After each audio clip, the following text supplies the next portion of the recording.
বলার অনেকগুলো বিষয় রয়েছে, যার জন্য আপনাদের সামনে উপস্থিত হয়েছি।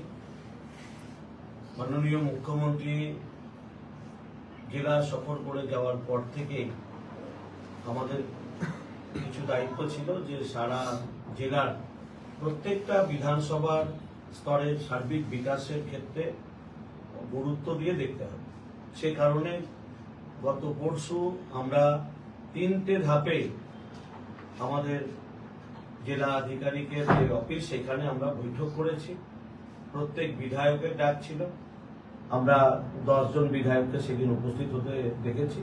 সঙ্গে প্রত্যেকটা ব্লক আধিকারিকরা ছিলেন, আমাদের সাব ডিভিশনের আধিকারিকরা ছিলেন, ডিএম ছিলেন, এসপি ছিলেন 2 জেলার। সেখানে সার্বিক উন্নয়নের বিষয় নিয়ে আলোচনা হয়েছে। কোথায় পানীয় জলের সমস্যা রয়েছে, পিএইচই কতটুকু কাজ করতে পেরেছে, আবার পিডব্লিউডি রোডসের অবস্থা কি রয়েছে, একই সঙ্গে কোন স্কুলে টিচার আছে কোথায় নেই, প্রাইমারি স্কুলগুলোর কি হাল। এই যে বিগত 15 বছর এবং তার পূর্বে 34 বছর যেভাবে শিক্ষা, স্বাস্থ্য, কর্মসংস্থান, গণতন্ত্র প্রত্যেকটা ক্ষেত্রে দুর্নীতি আর একটা আক্রমণাত্মক ভূমিকা আমরা সরকার পক্ষে দেখেছিলাম, সেই জায়গা থেকে বেরিয়ে এসে মাননীয় মুখ্যমন্ত্রী শুভেন্দু অধিকারীর নেতৃত্বে বাংলার সঙ্গে সঙ্গে আমাদের এই জেলাও বাংলার অন্যতম একটি জেলা, সেই জেলার সার্বিক বিকাশের জন্য উনি কাজ করেছেন। তার সফরের পরেই আমাদের যিনি পিএইচই রাষ্ট্রমন্ত্রী রয়েছেন ভাস্কর ভট্টাচার্য, তিনিও এসেছিলেন গত পরশু, এবং সেখানেও পিএইচই নিয়ে বিস্তারিত আলোচনা হয়েছে। কান্দি সাব ডিভিশনের কাজ আমাদের খুব স্বল্প পরিসরে রয়েছে বিগত বছরগুলিতে। আমাদের মাননীয় মন্ত্রী সেখানে সরাসরি বলে গেছেন যে এই জেলার প্রত্যেকটা বিধানসভার জন্য আগামী 3 মাসের একটা লক্ষ্যমাত্রা দিয়ে গেছে, যেখানে বলা হয়েছে অন্ততপক্ষে 75% কাজ এই 3 মাসের মধ্যে সম্পূর্ণ করতে হবে। এই ধরনের একটা সীমারেখা বা একটা কি বলবো একটা লক্ষ্য দিয়ে গেছে, এই লক্ষ্যে আমাদেরকে পৌঁছতে হবে। তার জন্য প্রত্যেকটা আধিকারিককে এবং যারা দায়িত্ব নিয়ে কাজ করছেন বা যারা কন্ট্রাক্টর যারা পেয়েছেন, ঠিকাদাররা যারা দায়িত্ব পেয়েছেন, তাদেরকেও এই কাজ এই সময়ের মধ্যে সম্পন্ন করতে হবে। জল জীবন মিশন আমাদের প্রধানমন্ত্রীর লক্ষ্যই ছিল প্রত্যেকের বাড়িতে নলবাহিত বিশুদ্ধ পানীয় জল পৌঁছে দেওয়া, কিন্তু বিগত দিনে যারা সরকার চালিয়েছেন তারা নলবাহিত বিশুদ্ধ পানীয় জল না পাঠিয়ে কিভাবে সেই টাকা তাদের বাড়িতে পৌঁছাবে তাতে তারা ব্যস্ত ছিলেন বলে আজকে বাংলার মানুষ, আমাদের জেলার মানুষ আজকে নলবাহিত বিশুদ্ধ পানীয় জল থেকে বঞ্চিত হয়েছে। একইভাবে অমৃত প্রজেক্টের আমাদের শহরের ক্ষেত্রে, আমি যে শহরে এখন বসে রয়েছি, এই শহরে 2017 সালে অমৃত প্রকল্পের টাকা এসেছিল বাড়ি বাড়ি নলবাহিত বিশুদ্ধ পানীয় জলের জন্য। 2017 থেকে এটা 26 সাল, এখনো পর্যন্ত এই শহরের প্রত্যেকটা বাড়িতে জল পৌঁছায়নি, অর্ধেক বাড়িতেও জল পৌঁছায়নি। 3টে চেয়ারম্যান হয়ে গেছিল তৃণমূলের ওই সময়সীমার মধ্যে, কিন্তু জল মানুষের বাড়িতে পৌঁছায়নি। তাই আমাদের সরকার লক্ষ্য রেখেছে, লক্ষ্য রেখেই সরকারে বসার। আজকে আমাদের সরকারের বয়স কত হলো? সরকারের বয়স 10 সপ্তাহ 11 সপ্তাহ হচ্ছে। এই সময়সীমার মধ্যে আমাদের সরকার প্রত্যেকটা জেলা ভিজিট করছে এবং জল জীবন মিশনের কাজ, অমৃত প্রকল্পের কাজ সম্পূর্ণ যেন হয় এই অল্প সময়ের মধ্যে সম্পূর্ণ করতে হবে, এই সময়সীমা বেঁধে দিয়েছে। এর সঙ্গে সঙ্গে আমরা প্রত্যেকটা রাস্তা মাননীয় মুখ্যমন্ত্রী শুভেন্দু অধিকারী মহাশয় গতকাল প্রত্যেক জেলার ডিএমদেরকে নিয়ে ভিসি করেছেন এবং সেখানে একেবারে খোলাখুলি বলে দিয়েছে 12ই অক্টোবর লাস্ট সময়সীমা বেঁধে দেওয়া হয়েছে। ন্যাশনাল হাইওয়ে, রাজ্য সড়ক, এমনকি আমাদের প্রত্যেকটা শহরের মধ্যে যে রাস্তা, গ্রামের রাস্তা, প্রত্যেকটা রাস্তাকে চলার মতো পরিবেশে আনতে হবে। অর্থাৎ খাদ গর্ত যা রয়েছে, ভাঙাচোরা অবস্থা রয়েছে, সেই অবস্থা রাখা যাবে না। 12ই অক্টোবরের মধ্যে প্রত্যেকটা রাস্তাকে চলার মতো করে দিতে হবে, এই ঘোষণা কালকে উনি করেছেন। আর এর সঙ্গে আমার যেটা আরো উল্লেখযোগ্য কয়েকটা বিষয়, আপনারা জানেন যে যানজট একটা বড় সমস্যা। আমি ভোটের আগেও বলেছিলাম, প্রত্যেকটা নির্বাচনে সবাই দাঁড়িয়ে বলেছিলাম যে আমরা ক্ষমতায় আসলে যানজট সমস্যা থেকে মুক্তি দেব মানুষকে।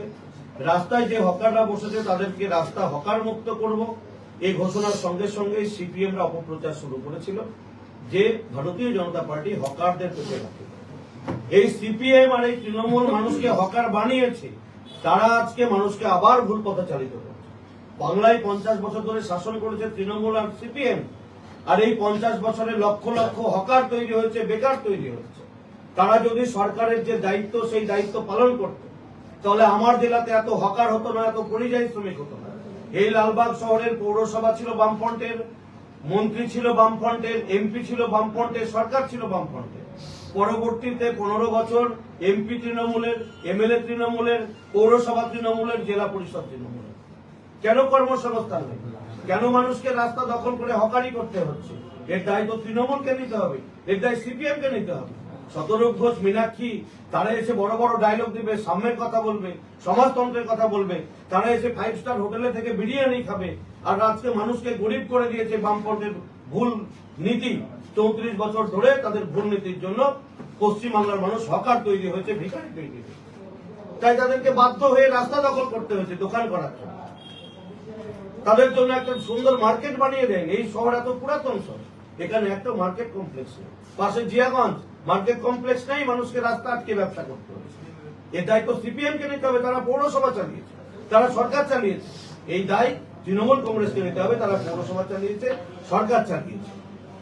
আমরা একেবারে পরিষ্কার ভাবে প্রত্যেকটা হকারকে, আমার লালবাগ কলেজ থেকে গোলাপবাগ মাঠ পর্যন্ত প্রত্যেক হকারকে আমরা বলেছি যে আমাদের লক্ষ্য প্রত্যেকটা মানুষের জীবন জীবিকাকে সুনিশ্চিত করা, রাস্তাঘাটকে পরিষ্কার পরিচ্ছন্ন করা, যানজট মুক্ত শহর দেওয়া, বিশুদ্ধ পানীয় জল সবার বাড়িতে পৌঁছে দেওয়া, উন্নত স্বাস্থ্য ব্যবস্থা গড়ে তোলা, আধুনিক শিক্ষা পদ্ধতি গড়ে তোলা।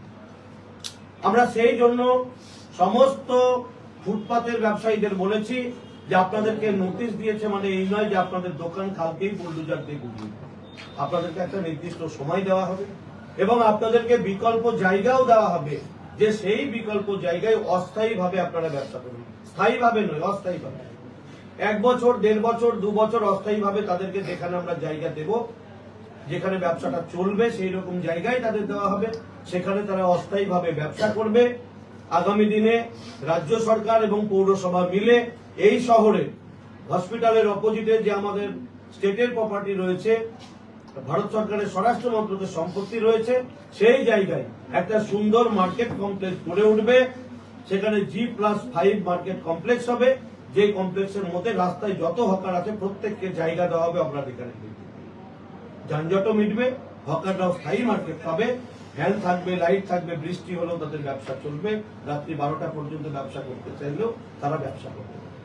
সেই পরিবেশ ভারতীয় জনতা পার্টি তৈরি করবে, যেটা সিপিএম করেনি, কংগ্রেস করেনি, তৃণমূল করেনি, সেটা ভারতীয় জনতা পার্টির দায়িত্ব নিয়ে লালবাগ শহরে করে দেখিয়ে দেবে, জিয়াগঞ্জ শহরে করে আমরা দেখিয়ে দেবো। এইরকম প্রত্যেকটা শহরে আমাদের যারা জনপ্রতিনিধি রয়েছেন, আমাদের সরকার রয়েছেন, তারা দেখিয়ে দেবে যানজট সমস্যা কিভাবে মুক্ত করতে হয়, কিভাবে কোনো হকারের পেটে লাথি না মেরে তাদের জীবন জীবিকাকে আরো নিশ্চিত করা যায়। ঠিক তেমনি ভাবে এই শহরে আমরা 2টো জায়গায় মার্কেট কমপ্লেক্স করছি। গতকাল আমাদের মাননীয় ডিএম, আমাদের এডিএম এলআর, এসডিও, এখানকার যিনি স্টেট ম্যানেজার, এখানকার পৌরসভার যিনি ইও, প্রত্যেকে কালকে ছিলেন। ঠিক তেমনি জিয়াগঞ্জের ইও ছিলেন, তাদের অ্যাডমিনিস্ট্রেটর ছিলেন, ডিএম গেছিলেন, এডিএম এলআর গেছিলেন, আরো পৌরসভার আধিকারিকরা ছিলেন। কোথায় কোথায় পৌরসভার জায়গা রয়েছে, কোথায় আমাদের স্টেটের প্রপার্টি রয়েছে, লিজ নিয়ে করতে পারবো। আমরা প্রত্যেকটা জেলা এলাকা, আমাদের লালবাগ, জিয়াগঞ্জ, আজিমগঞ্জ সব কালকে আমরা ভিজিট করেছি এবং প্রত্যেকটা আমরা লিপিবদ্ধ করেছি কোথায় আমাদের মার্কেট কমপ্লেক্স হবে। আমরা যেমন বললাম হসপিটালের অপোজিটে হবে, ঠিক তেমনি ভাবে হাজারদুয়ারির কাছে দেখবেন গঙ্গার পার ধরে একেবারে ঝুপড়ি বানিয়ে ফেলেছে, কারণ মানুষের কাজ নেই, পেটের দায়ে তারা গিয়ে ওখানে খেলনা বেচতে বসে বসে। তাকে পেটের দায়ে যাচ্ছে, কেন যেতে হচ্ছে, দায়িত্ব সিপিএম এর, তৃণমূলের। তারা লুট করেছে, মানুষের কর্মসংস্থানের কথা ভাবে, মানুষের জীবন জীবিকার কথা ভাবেনি, তারা তাদের প্রপার্টির কথা ভেবেছে। আর সিপিএম, কংগ্রেস, তৃণমূলের তাদের হোটেল হয়েছে, বাড়ি হয়েছে, পার্ক হয়েছে, রিসর্ট হয়েছে। গরিব মানুষ গরিব থেকে গেছে। আমরা ঠিক করেছি যেটা পাহাড় বাগান রয়েছে, সেখানে 8 বিঘা জায়গা রয়েছে, মতিমহলের কাছে জায়গা রয়েছে, অসংখ্য জায়গা হাজারদুয়ারির সামনে রয়েছে। প্রশাসনিক আধিকারিক, জেলা শাসক থেকে সবাই একমত হয়েছে যে হাজারদুয়ারির সামনে গঙ্গার পাড়ের বিউটিফিকেশন হবে, একেবারে যেভাবে দীঘায় বিউটিফিকেশন হয়েছে। আগামী 10 দিনের মধ্যে সেই প্ল্যান বানিয়ে কেন্দ্রীয় মন্ত্রীর কাছে পাঠিয়ে আমরা চাইছি আগস্ট সেপ্টেম্বরের মধ্যে বাজেট পাস করিয়ে আমরা অক্টোবরের পরে এই হাজারদুয়ারের সামনে গঙ্গার পাড় পুরোটা বিউটিফিকেশনের কাজ শুরু হবে। একই সঙ্গে পাহাড় বাগানে মার্কেট কমপ্লেক্স অথবা মতিমহল যেখানে রয়েছে সেখানে মার্কেট কমপ্লেক্স, সেখানেও G+5 হবে। সেখানে মানুষের সব ধরনের সুবিধা সেই মার্কেটে যতজন আজকে গঙ্গার পাড় দিয়ে দোকান করেছেন প্রত্যেককে সেখানে অগ্রাধিকারের ভিত্তিতে জায়গা দেওয়া হবে। কোনো মানুষের পেটে লাথি মারা হবে না, কাউকে জীবন জীবিকা থেকে বিচ্যুত করা হবে না। সিপিএম তাদেরকে হকারি ভিখারি করতে বাধ্য করিয়েছে, তৃণমূল হকারি ভিখারি করে রাস্তায় নামিয়েছে। আমরা তাদেরকে মার্কেট কমপ্লেক্স উপহার দেব, তাদের জীবিকা নিশ্চিত থাকবে, সেখানে সারা দিন রাত ব্যবসা করতে পারবে। সেই পরিবেশ আমরা মানুষকে দেব। আমি যতজন আমাদের হকার ভাইয়ের সঙ্গে দেখা হয়েছে, ছোট ব্যবসায়ীর সঙ্গে দেখা হয়েছে, প্রত্যেককে আমরা সুনিশ্চিত করেছি। আমরা তাদেরকে বলেছি সিপিএম কংগ্রেস তৃণমূল আপনাদেরকে ভুল বোঝাতে আসবে, বিজেপি উঠিয়ে দিচ্ছে দোকান দিবে না। যদি আপনারা ওদের ভুল কথায় বিশ্বাস করেন, 50 বছর পুষিয়েছেন, উপেক্ষিত হয়েছেন, আবার পস্তাতে হবে। তাই কেউ তৃণমূল কংগ্রেস সিপিএম এদের ভুল নীতিতে বিশ্বাস করবেন না, ভুল ভাষণে বিশ্বাস করবেন না। বিজেপি একমাত্র গড়ার রাজনীতি করে। আমরা আপনাদের জন্য মার্কেট কমপ্লেক্স গড়ে দেব, আপনারা সেখানে ব্যবসা করবেন। একই সঙ্গে হাজারদুয়ারের গঙ্গার পাড়ের বিউটিফিকেশন হবে, লাইট অ্যান্ড সাউন্ড আসবে, যেন রাত পর্যন্ত পর্যটকরা গঙ্গার পাড়ে বসে উপভোগ করতে পারে। পর্যটকরা আরো বেশি করে আসুক। এই শহর পর্যটন ভিত্তিক শহর, এখানকার অর্থনীতি পর্যটকদের উপরে নির্ভর করে। যত বেশি পর্যটক আসবে এই জেলার অর্থনীতি মজবুত হবে, এই শহরের অর্থনীতি মজবুত হবে, আমাদের ঘরে ছেলে মেয়েদের কর্মসংস্থান হবে। আমরা তার জন্য গতকাল ভিজিট করেছি।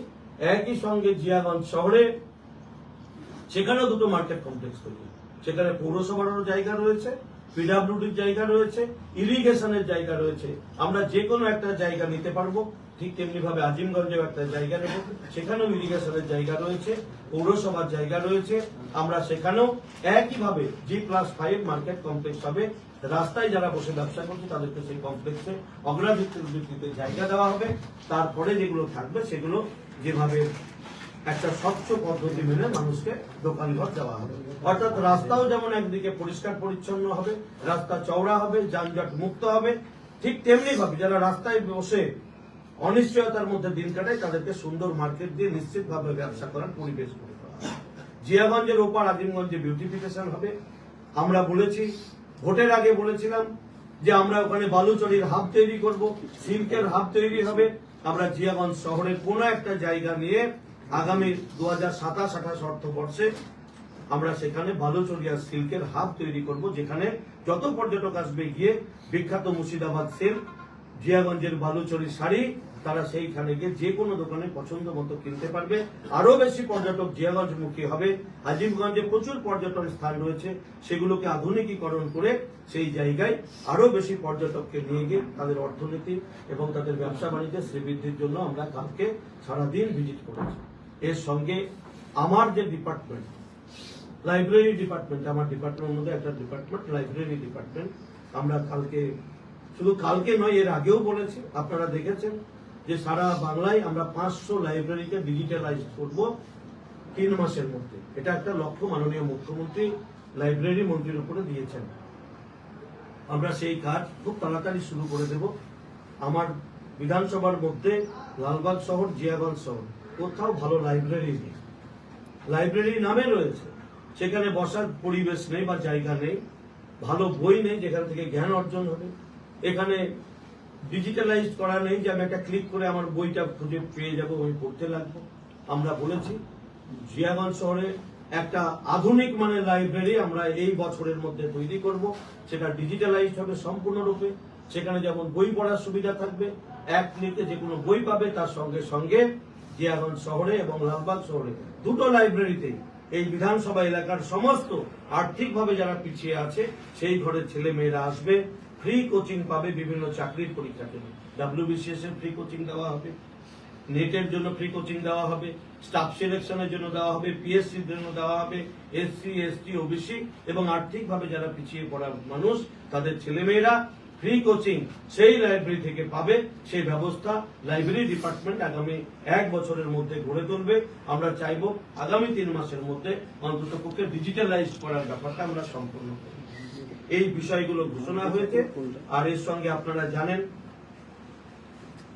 যে আমি লন্ডন মিশন হসপিটাল নিয়ে আপনাদের সব মিডিয়া দেখিয়েছিলেন বা বলেছিলেন আপনারা, আমিও বলেছিলাম যে 2021 সালে তৃণমূল কংগ্রেস জিয়াগঞ্জ শহরের পুরনো স্বাস্থ্য প্রতিষ্ঠান, এই আশেপাশের এলাকার বহু মানুষ যে প্রতিষ্ঠানে গিয়ে সুচিকিৎসা পেয়েছে, যে তৃণমূল কংগ্রেস এই বিধানসভায় একটাও হসপিটাল বানায়নি, 15 বছর ক্ষমতায় থেকে তারা একটা হসপিটাল বন্ধ করে দিয়ে মানুষকে বিপদের মধ্যে ঠেলে দিয়েছিল।